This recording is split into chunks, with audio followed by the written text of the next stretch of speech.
we will start our online classes from the 15th of April, and we will complete our course. You can introduce our course with the help of online video.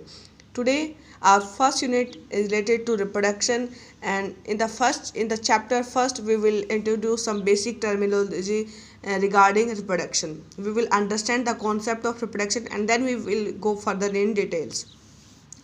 Our first chapter is reproduction in organisms. Let's we introduce this topic and concept. Every living organism remains alive on earth for a limited period of time.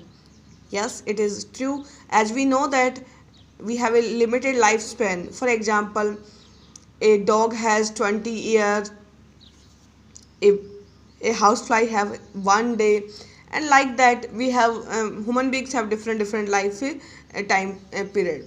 In spite of this harsh reality, vast number of plants and animal species have existed on earth for several thousand years. As we know that our human evolution that 3.5 billion year ago our evolution has started.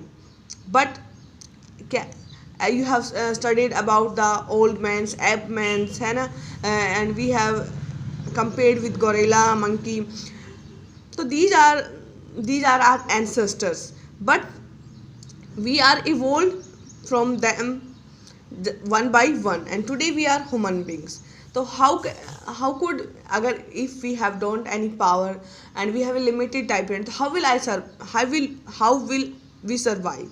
It means that there must be some process that ensure the reproduction of new organism, production of a new organism in the place of those that die.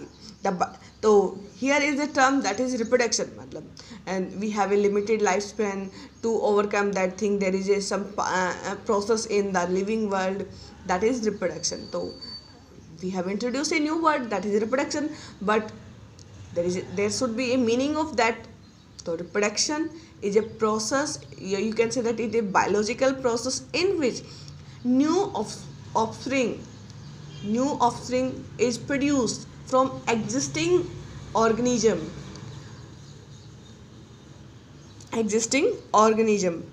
or and that process is called reproduction. So reproduction is one of the most fundamental attributes of all living organisms, as it is essential for the survival of a species. It helps them to produce their own kind to maintain that life of their species on earth. Above discussion that for a species of a plant or animal to continue living on this earth, it must reproduce itself.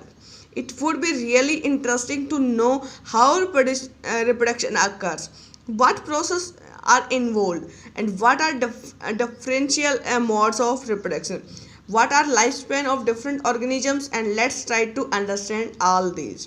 So here it is introduced, it's a short video, and we will explain all the attributes related to reproduction in details. Thank you so much.